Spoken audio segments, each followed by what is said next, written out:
जय श्री कृष्ण दोस्तों, स्वागत है आपका अपने YouTube चैनल संस्कृत धारा में। आज हम काफ़ी दिनों के बाद फिर से बात कर रहे हैं। आज हम बात करेंगे यहाँ पर जो हमारी वास्तु की ट्रिक चल रही थी, उसी के माध्यम से हम आगे की चलेंगे। कई बार ऐसा होता है कि हमारा जो घर है पूरा का पूरा वास्तु के अनुसार बनाया जाता है, फिर भी हमारे घर में बहुत सारी समस्याएं पैदा होती है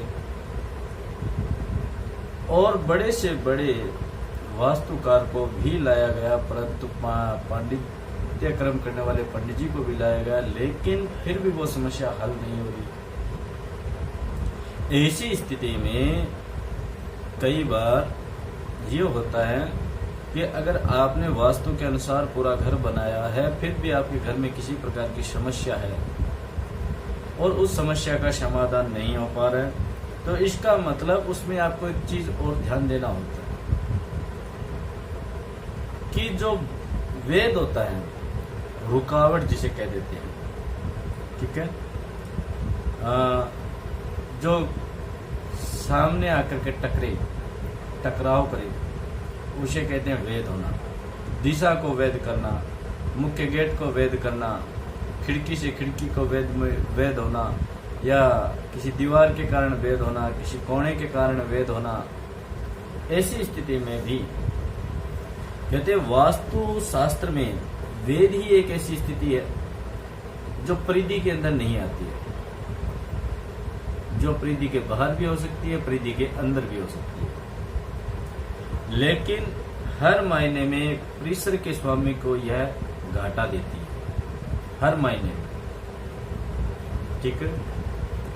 दिशाओं की सीमा से परे होने के कारण इसको जल्दी से पकड़ नहीं पाते हैं, यानी दिशाओं की सीमा से ये बहुत बाहर होती है, इसलिए इसको पकड़ने में बहुत कठिनाई पैदा होती है, पहचानने में बड़ी कठिनाई पैदा होती है। इसका रहस्य जल्दी से खोल नहीं पाते हैं कोई भी, इसीलिए समस्त परिसर के वास्तु शास्त्र अनुसार होते हुए भी हमारे घर में अनेक समस्या, अनेक रोग, आर्थिक स्थिति खराब हो गई है या फिर किसी प्रकार की अन्य समस्याएं पैदा होती जा रही है, उसमें हमें इस बात का ध्यान रहना चाहिए कि हमारा घर किसी प्रकार से किसी वस्तु से वेद नहीं हो रहा हो, ठीक है। वेद का दुष्फल जहां अत्यंत अशुभकारी होता है, ठीक है, कहते हैं वेद बाहरी और आंतरिक दो प्रकार से होते हैं, एक बाहर से भी होता है और एक घर के अंदर भी होता है। बाहरी वेद जहां परिसर के बाहर निर्मित निर्माणों के चलते भूखंड के जन्म, यदि भूखंड के जन्म में जब आपने भूखंड खरीदा, उस समय की बात है कि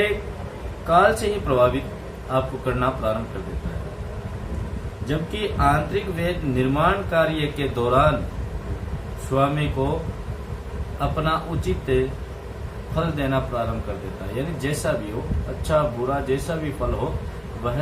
निर्माण के समय में, आंतरिक जो है वो निर्माण के समय, और जो बाह्य होता है वो जब हम भूमि खरीदते हैं उसी समय से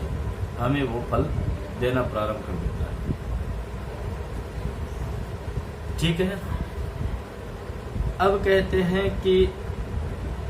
जैसे हम सबसे पहले बात कर लेते हैं बाहरी वेद के बारे में। बाहरी वेद यानी बाहर की तरफ से हमारे घर में किसी प्रकार का वास्तु का दोष होना तो कैसे हो सकता है। कहते हैं जैसे मार्गों द्वारा, मार्ग सड़क के द्वारा, रस्तों के द्वारा हमारे घर में कैसे वेद हो सकता है या हमारे घर में कैसे दोष हो सकता है। यह उस भूखंड को प्रभावित करता है जिसके मुख्य द्वार के हिस्से के ठीक सामने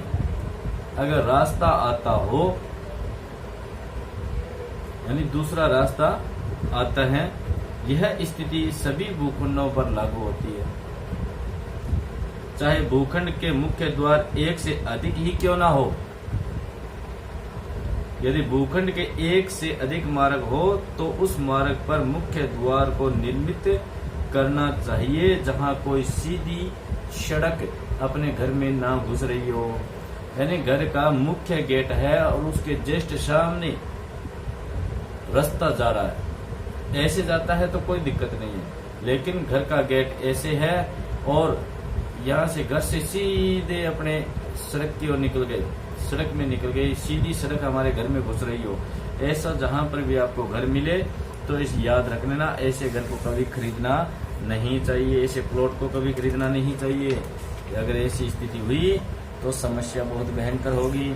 चाहे फिर उसमें आपने कितने भी गेट बना दिए हैं, चाहे आपके चारों तरफ की सड़क लग रही है, आपने चारों तरफ गेट बना दिए, लेकिन जिस तरफ वो गेट बना हुआ है वो आपको दुष्प्रभाव देगा ही देगा।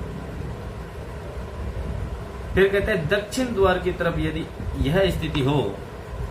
तो ऐसे भूखंड को निश्चित रूप से छोड़ देना चाहिए, क्योंकि एक तो दक्षिण दिशा आ गई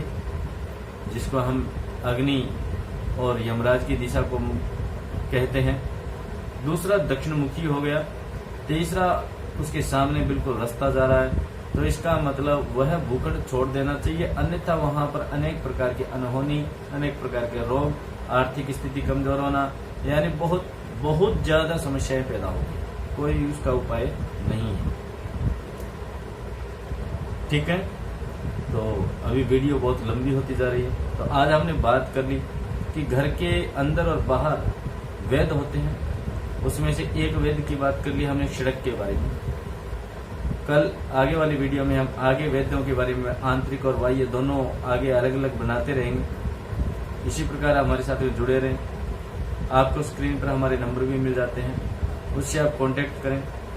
परंतु कांटेक्ट करें अच्छी बात है, ब्राह्मण को ब्राह्मण की दक्षिणा के लिए कहना ना पड़े ऐसी स्थिति जरूर पैदा करें। जय श्री गणेश, राधे राधे, जय चामुंडी।